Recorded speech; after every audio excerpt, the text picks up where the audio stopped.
Am I an asshole for lying to my boyfriend about being pregnant just to keep him in a relationship? My boyfriend and I have been together for almost 5 years. Granted, we did break up throughout those 5 years. With all the breakups, we've actually been together for about 3 years. I've never considered myself an obsessive person, but when it comes to him, something just takes over me. Here's some of the reasons why we broke up. At first, he didn't want to be in a relationship even though I begged him, which I know was so dumb of me. So he eventually broke up with me and told me that he didn't want anything serious. But he kept on calling me every single week because he wanted the dirty. Instead, I started going out on other dates and I would flaunt it all over my social media. And this worked. It made him super jealous and he came right back to me. Called me up one day and told me that he wanted me back. The second time we broke up, I caught him talking to some girls on Facebook. When I confronted him, he broke up with me. Told me I was too nosy and that he needed to live his life as a single man. We finally got back together. I told him that it was for marriage. He said yes, that he would eventually ask me to marry him. A few months ago, he started acting really cold towards me. He would barely call me, and when we were together, he would never touch me. That's when I started digging in his phone and I found that he was talking to some girls on Instagram. But I knew that if I confronted him, I would risk him breaking up with me again. So I did the next logical thing. I waited until I saw him again and I told him that I was pregnant.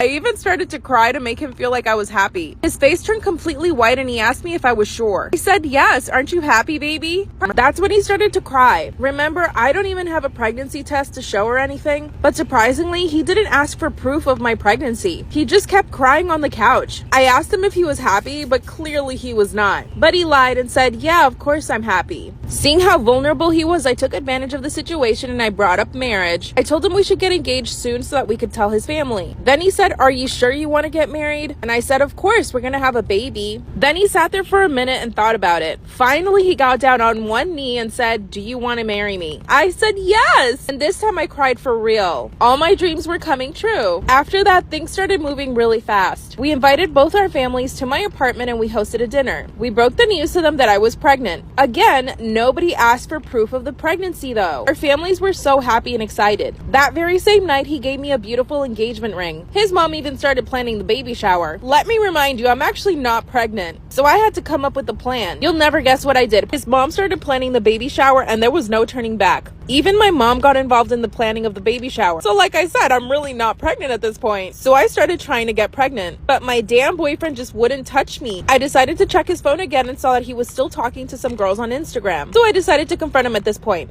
I mean, we are engaged and I'm supposedly pregnant with his baby. I confronted him and he just got angry at me. He said that if he was going to marry me and have a baby with me, he would need to talk to other girls and that was not a negotiation for him. Then he confessed that he was seeing 2 other girls on the side and that there was no way he was going to stop seeing them and that I couldn't do anything about it. But his confession actually made me fall out of love with him. Now I'm planning to break up with him. But what do I do about the fake pregnancy? I do want to make him pay for what he said to me, but I don't want to hurt our families either. Should I just come clean? What should I do? My 27 female husband, 30 male, posted on here to cry about the open marriage he asked for.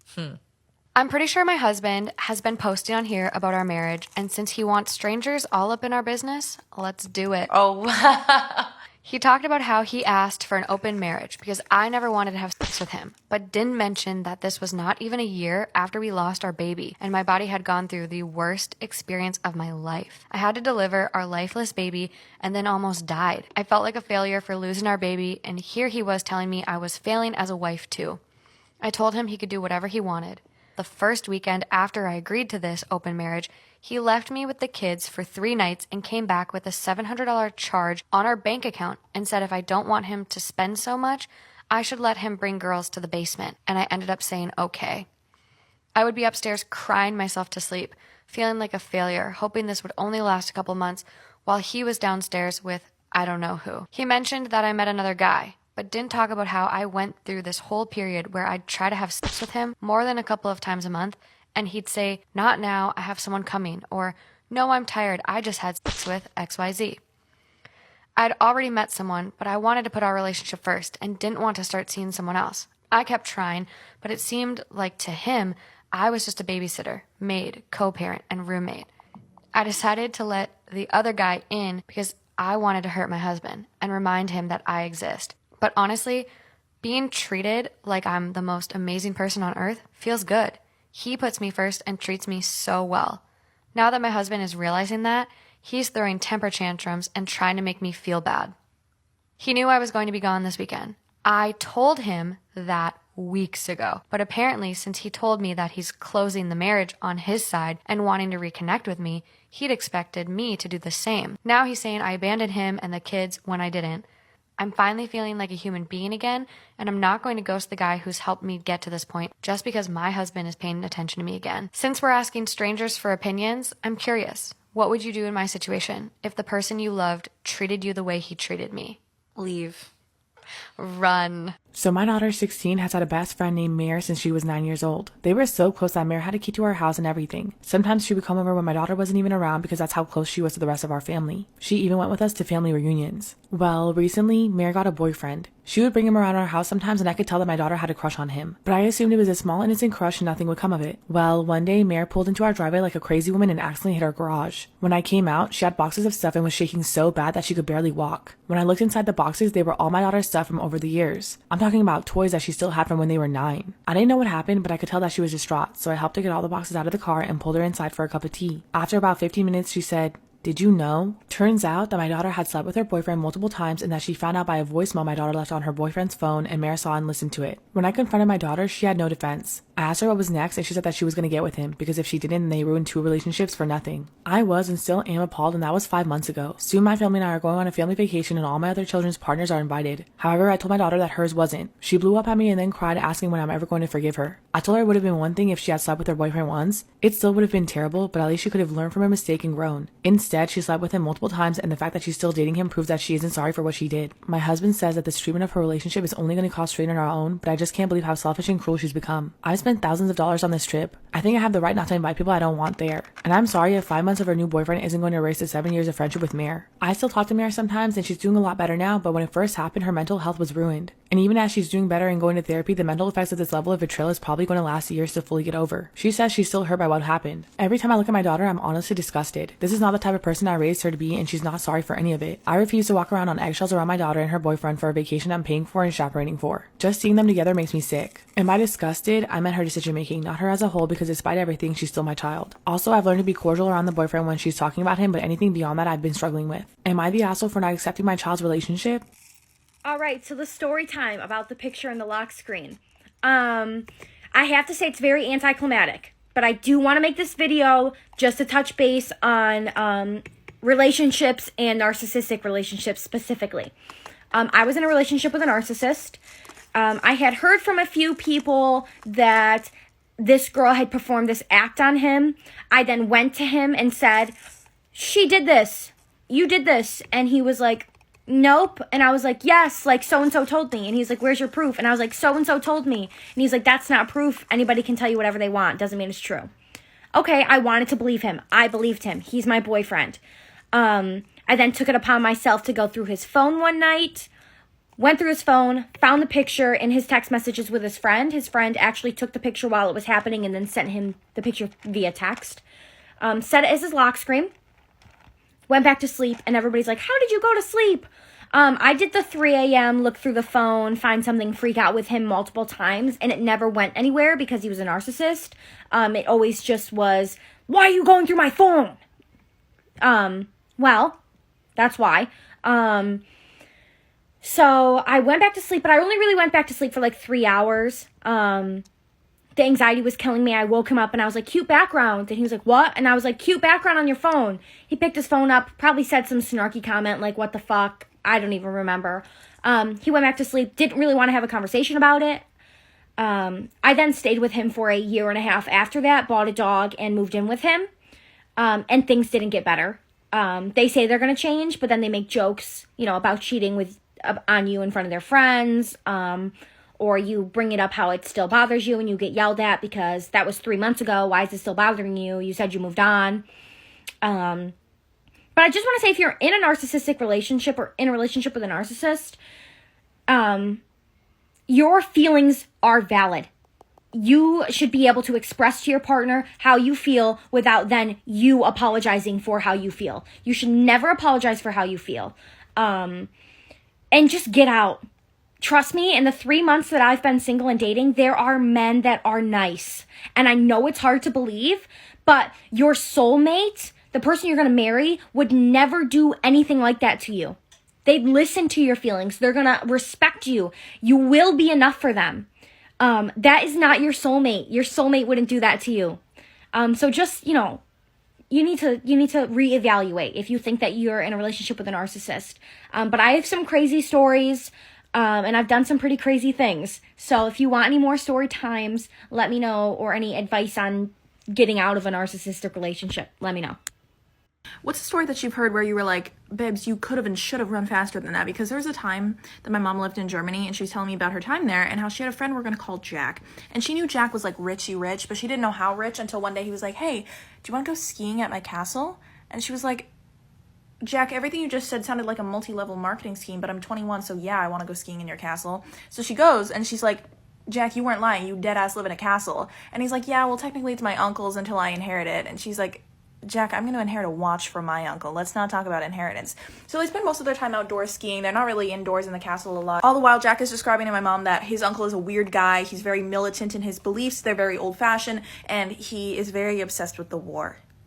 Dots should have been connected faster than the Sunday morning paper, but they weren't, because later that night, my mom is hanging around the castle. She gives herself a kind of tour. She turns a corner to an entire wall dedicated to Nazi paraphernalia.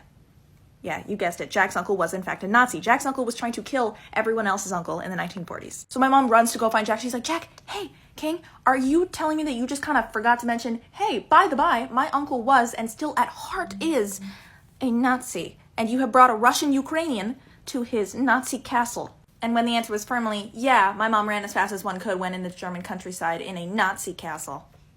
People keep asking for a story time about what happened to my eye, so I'm going to tell you guys.